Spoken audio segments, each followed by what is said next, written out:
आताच दिसतंय माझी फिल्म रिलीज झाली आहे, मोठा सोहळा चाललाय, आपण सगळे ती फिल्म बघतो, सगळ्यांना फिल्म खूप आवडली आहे, खूप कौतुक होतंय, सगळीकडे एकच जल्लोष, विशाल गुप्ते. काल बाबा खूप टेन्शन मध्ये वाटत होते. हो का?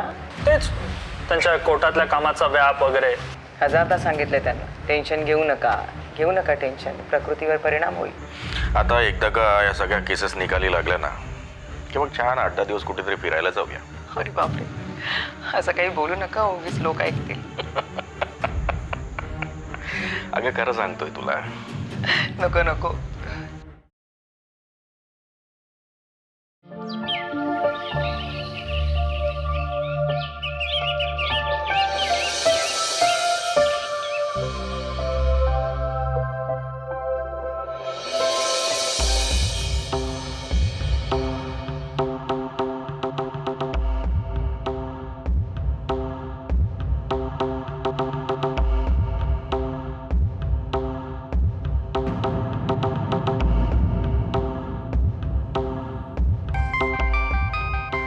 यशोदाबाईंचा फोन इतक्या सकाळी?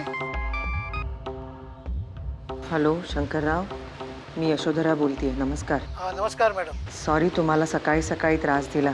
नाही बाईसाहेब, हो या वयात पहाटे 5 वाजता झोप उठतोय. मी तर बाहेर एक फेरफटका सुद्धा मारून आलो. काय म्हणता, कशी आहे तब्येत तुमची? बरी आहे? एकदम ठणठणीत बाईसाहेब. वा. तुमच्यासोबत समाजकार्य स्वतःला वाहून घेतलं, त्यामुळे ऊर्जाही मिळाली जगण्याची.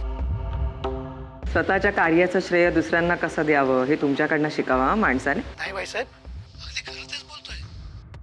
अहो मी नोकरीतूनच नाही तर आयुष्यातून रिटायर झालो असं मला वाटतं. वय वर्ष 58 पर्यंत इमान एतबारे रेल्वेमध्ये नोकरी केली. आता बसलोय चाळीतल्या लोकांबरोबर गप्पा मारत आणि 2 वेळचं जेवण करीत. दुसऱ्यासाठी झटण्यामध्ये काय आनंद असतो हे तुमच्या मार्गदर्शनामुळे मला कळलं. हो शंकरराव, तो आनंद, ते समाधान जर तुम्हाला परत मिळवायचं असेल ना तर आपल्याला रमा कोरडेला भेटायला हवं, तिची भेट घ्यायला हवी. अहो पण शंकरराव माझं ऐका. बोला बाईसाहेब. हे बघा, आपल्यालाच रमा कोरडेला हिंमत द्यायला हवी, नाही का? ती जर अबोलच राहिली तर? नाही असं व्हायला नको. हो ना, मग आपल्याला तिची भेट घेणं गरजेचं आहे की नाही? तिनं कोर्टात बोलायलाच हवं. प्रश्नच नाही बाईसाहेब. मग एक काम करा, तिला लवकरात लवकर भेटायला हवं. तुम्ही आजच तिची भेट घ्या आणि तसा मला निरोप द्या, म्हणजे आपण दोघंही जाऊन परत तिला भेटूया. हो बाईसाहेब, ठीक आहे.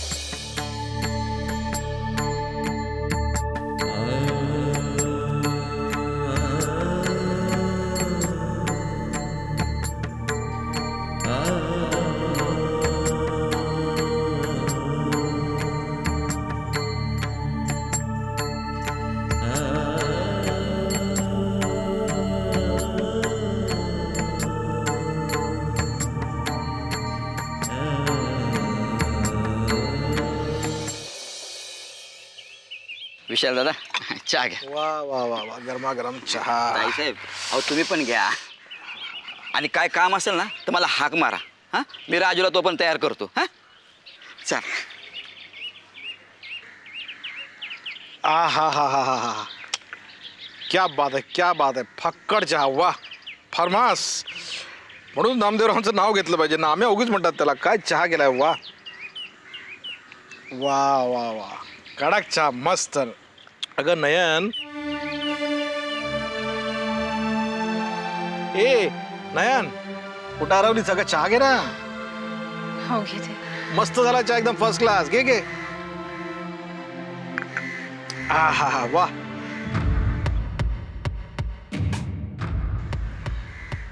नयन अगं काय झालं काही प्रॉब्लेम आहे का प्रॉब्लेम असा काहीच नाहीये पण अगं मग काय झालंय बोल मला स्पष्टपणे सांग बरं हे बघ नयन असं म्हणाल त्या मनात कुठं राहणं बरोबर नाहीये आपलं मन कोणाकडे तरी हलकं करावं आपल्या माणसाजवळ हा मग कसं हलकं वाटतं की नाही पटतंय माझं म्हणणं हो मग पटकन सांग बघू काय आहे तुझ्या मनात सांग काय प्रॉब्लेम आहे तुझा प्रॉब्लेम माझा नाहीच आहे दादा मग प्रॉब्लेम आहे रमा कोरडेचा रमा कोरडे हो अगं नाही तू काय बोलतेस हा कोणच पडलंय मला हे? तू कोणाबद्दल बोलतेस कोण ही रमा कोरडे आणि तिचा प्रॉब्लेम तो काय आणि मुळात तुझा आणि रमा कोरडेचा काय संबंध दादा म्हणजे तुला याच्यातलं काहीच नाही माहीत मला काय माहिती नाही कशाबद्दल विचारतेस तू अरे म्हणजे रमा कोरडेविषयी अगं तेच तर विचारतोय मी कोण ही रमा कोरडे ज्या मुलीची केस आईने स्वीकारली ती रमा कोरडे जिच्यावर अत्याचार झाला ती रमा कोरडे तिला न्याय मिळवून देण्यासाठी त्या नराधमाला कठोरात कठोर शिक्षा देण्यासाठी आई आणि आईची संस्था रात्रंदिवस झटते ती रमा कोरडे हो ती रमा कोरडे बरं तिचं काय दादा तुझी पण हद्द झाली आहे ना घरात काय घडतंय काय नाही याच्याबद्दल तुला काहीच माहिती नसते घरात घडतंय कुठं काय घडतंय अगं हे बघ ती कोण रमा कोरडे आणि काय तिचं कोरडे मला काहीही कळत नाहीये तू जरासं मला समजेल असं स्पष्ट आणि सरळ सांगशील अरे दादा रमा कोरडेची केस ही स्त्री अत्याचार निर्मूलन संस्थेतर्फे आई तिला न्याय मिळवून देण्यासाठी लढते आणि काय आणि तिच्या विरोधात ही केस आपल्या शहरातील एका नामांकित वकिलाने स्वीकारलेली आहे बरं मग दादा तुझी पण हद्द झाली आहे माहितीये आता यात कसलेली हद्द अगं कुठला तरी वकील ती केस घेणारच त्यात काय मोठंसं हो पण ते वकील दुसरे तिसरे कुणी नसून या शहरातील नामांकित वकील ॲडव्होकेट भाऊसाहेब गुप्ते आहेत भाऊसाहेब गुप्ते आहेत काय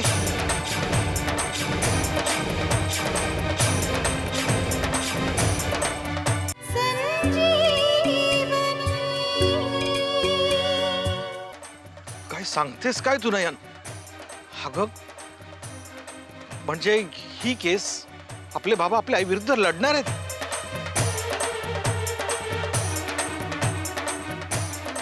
तर काय म्हणूनच तुला मला हे सर्व सांगायचं होतं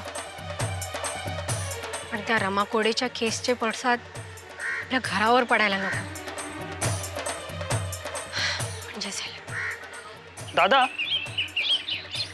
अरे दिलीप ये दादा जे नयन सांगत होती ते अगदी बरोबर आहे आपली नयन आता खूप हुशार झालेली आहे पुरे झालं ना तुझं म्हणजे तू आमचं पूर्ण बोलणं ऐकलंस तर मग दादा खरं तर या विषयावर मला तुझ्याशी बोलायचं होतं पण काय बोलू कसं बोलू हे मला कळत नव्हतं बरं झालं नयन तू हा विषय काढलास ते त्याच्यामुळे तू किती हुशार आहेस हे स्वतः सिद्ध केलेस घ्या वा म्हणजे सगळ्यांना सगळं माहिती आहे हा ये मला बापड्याला काही ठाऊक नाही म्हणजे काय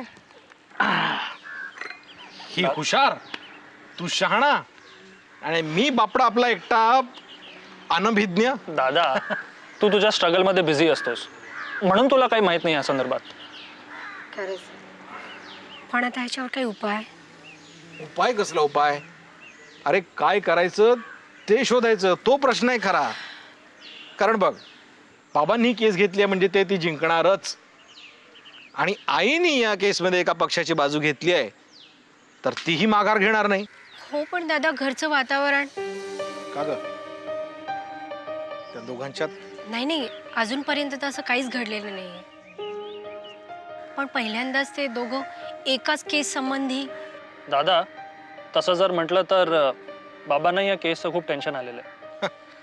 बाबा आणि टेन्शनमध्ये शक्यच नाही. अरे ॲडव्होकेट भाऊसाहेब गुप्तेंना टेन्शन येणं म्हणजे काही खायचं काम नाही आहे. आणि अशा भल्या भल्या केसेस बघितल्यात रे बाबांनी. ही केस म्हणजे त्यांच्यासाठी किस झाड की पत्ती. आजपर्यंत बाबांचा रेकॉर्ड आहे. कुठलीही केस त्यांनी हातात घेतली तर ती जिंकलीच. त्यांना टेन्शन येणं शक्यच नाही. दादा टेन्शन आहे, 100% आहे. कारण बाबांना आईच्या कर्तृत्वावर पूर्ण विश्वास आहे. आणि जर समजा उद्या ती ही केस जिंकली तर बाबा स्वतःचा पराभव सहन करू शकणार नाही. आणि बाबा जिंकले तर आई हे त्रास सहन करून घेऊ शकणार नाही. कारण रमा कोरडेला ती न्याय मिळवून देऊ शकणार नाही ना, म्हणून. ख्या म्हणजे कुणीही जिंकलं तरी पराजय हा आपल्याच घरी निश्चित आहे. हो तेच म्हणते मी. परवा मी बाबांचं डोकं चेपून देत होतो तेव्हा ते खूप बोलले माझ्याशी, त्यांच्या प्रोफेशनविषयी, तत्वांविषयी. आणि हे सगळं बोलत असताना त्यांचा एकूण रोख सगळ्या त्या रमा कोरडेच्या केसतर्फेच होता. आणि वरतून आई ती त्या रमा कोरडेच्या बाजूने लढते. त्यांना पूर्ण शाश्वती होती की आई ही केस सहजासहजी हरणार नाही म्हणून. आणि हे सगळं त्यांच्या बोलण्यावरून जाणवत होतं. समाजसेविका यशोधराबाई भाऊसाहेब गुप्ते रमा कोरडेच्या केसमध्ये माझ्या विरोधात. तिच्या दृष्टीनं ही एक सत्य आणि असत्याची लढाई आहे. म्हणे रमा कोरडेला न्याय मिळवून देणं तिच्या संस्थेच्या प्रतिष्ठेचा प्रश्न आहे. पण आता ही केस जिंकणे माझ्याही प्रतिष्ठेचा प्रश्न आहे. आता तुझ्या आईला कोण समजावणार की न्यायाधीशांच्या निर्णयापूर्वी सत्य आणि असत्याचा निर्णय लागत नाही. दादा म्हणून मला खूप काळजी वाटते रे. तुझं बोलणं योग्यच आहे दिलीप. पण दिलीप बाबा एवढे टेन्शनमध्ये असतील असं मला वाटलं नाही रे. बरोबर आहे तुझं नयन. नंतर मी या विषयावरती आईशी पण बोललो होतो. तू त्यांच्या विरोधात लढायला नकोस. एक मिनिट दिलीप, हा लढा पती पत्नीच्यात नाही आहे, न माझ्या स्वार्थाचा आहे. हा लढा आहे तो सत्य आणि असत्याचा, एका स्त्रीच्या अस्तित्वाचा. कमाल आहे बुवा. पुलाखालून एवढं पाणी गेलं आणि मला काही कल्पनाच नाही. मला वाटलंच, म्हणून तुला आज सर्व सांगायचं ठरवलं मी. दादा खरं तर आईबाबांच्या या केसमुळे माझंही अभ्यासात लक्ष लागत नाहीये. सारखं डोक्यात तेच विचार येतात. नाही नाही नाही, हे बघ असले भलते सलते विचार अजिबात करायचे नाहीत. आणि ए वेडाबाई, तू सुद्धा डोक्यात कसलंही खूळ भरून घ्यायचं नाहीस. अरे मी आहे ना. आणि काय रे, तुझं फायनल इयर आहे यावर्षी. हां, अभ्यासात लक्ष दे. ओके, मी बघतो ना काय उपाय काढायचा तो. आणि आपले आई वडील काही लहान सहान गोष्टींनी डिस्टर्ब होणाऱ्यांपैकी नाही आहेत रे. कदाचित तेच यातनं काहीतरी मार्ग काढतील. Don't worry, be happy. That's good, that's good.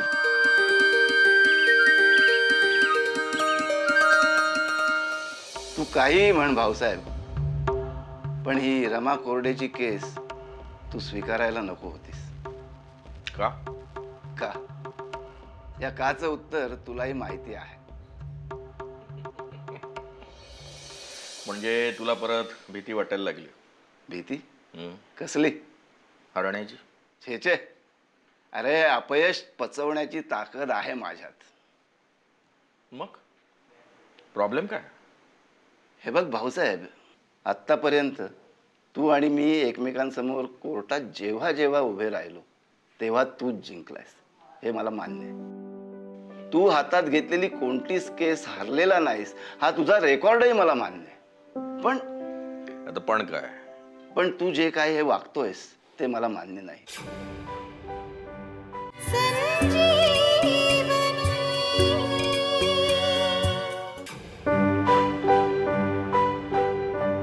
म्हणजे तू नेहमी असत्याचीच बाजू घेतोयस. एक मिनिट, असत्य म्हणजे काय? अरे अनितीची, दोषी व्यक्तींना निर्दोष सिद्ध करण्याची. हे बघ रणजित, तू माझ्यावर बिनबुडाचे आरोप करतोयस. असं तुला वाटतंय, पण मी वस्तुस्थिती सांगतो. आणि खरं बोलायला आणि वागायला रणजित कधीच घाबरत नाही. रणजित, कोर्टाचा निर्णय हा अंतिम निर्णय असतो आणि तो निर्णय सर्वांनाच मान्य करावा लागतो. अरे, कोर्टाचा निर्णय म्हणजे काय दगडावरची रेष असते. म्हणूनच तुमच्या सारख्यांचं फावतं.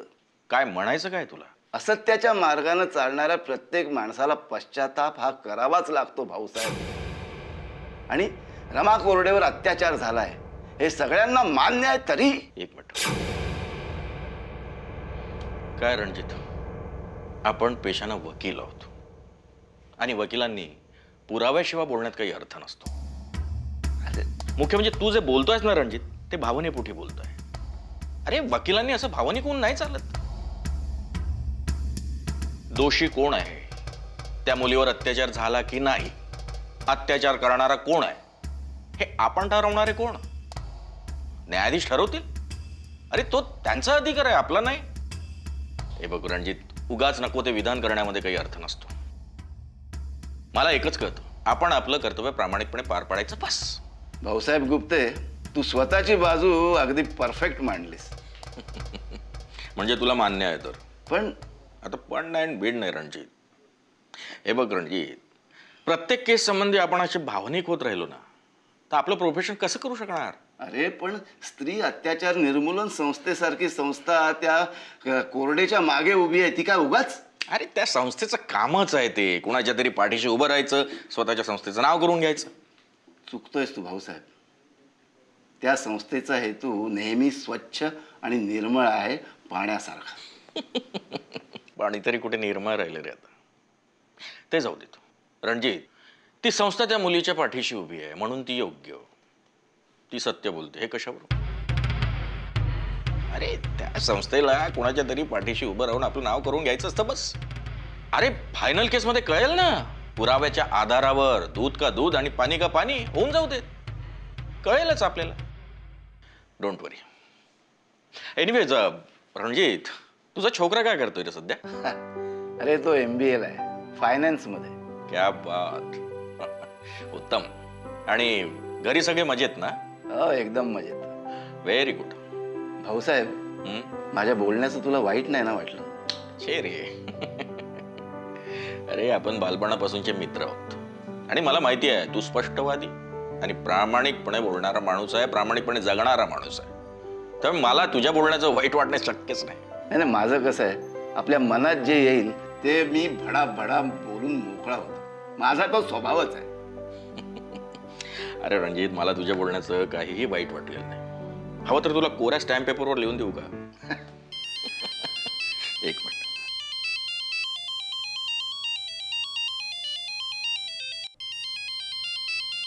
येऊ मी?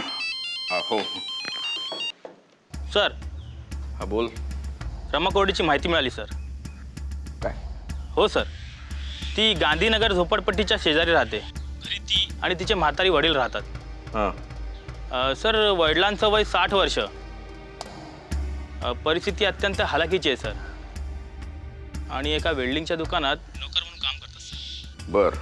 तसा त्यांचा संबंध इतरांशी काही खास नाही आहे सर. बरं, एक काम करा, तुम्ही जरा बाहेरून आता माहिती गोळा करा तिच्याबद्दल, तिच्या वडिलांबद्दल. अच्छा. एक गोष्ट आणखी लक्षात ठेवा. हां सर. तिचे वडील कुणाला भेटतात, त्यांच्या घरी कुणाचं येणं जाणं आहे, या सगळ्या गोष्टींची माहिती गोळा करा. Okay sir. आणि त्यांचे मायनस पॉइंट शोधा. ओके ओके सर, नक्की.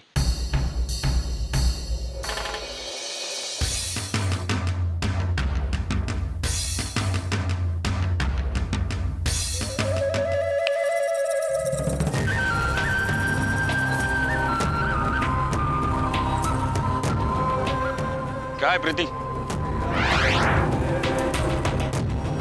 कसा वाटेल हा शॉट? शॉट तर अप्रतिम असतात तुमचे, पण टायटलचं काय?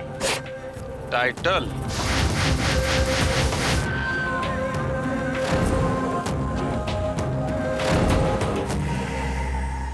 टायटलचं पण फायनल.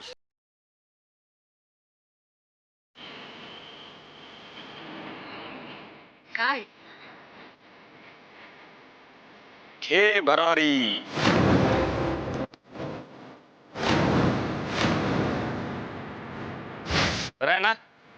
फायनल. चांगलंय. हिरोईनचं काय, हिरोईनचे जाम नखरे असतात. बरोबर बोलतोस तू. हिरोईनचं काय आत्ता फायनल करून टाकतो.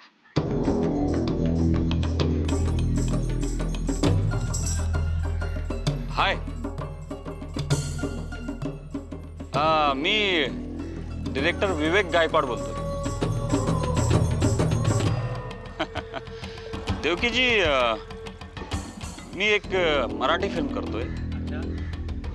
माझी इच्छा आहे की तुम्ही त्यात रोल करावं. केव्हा भेटूया?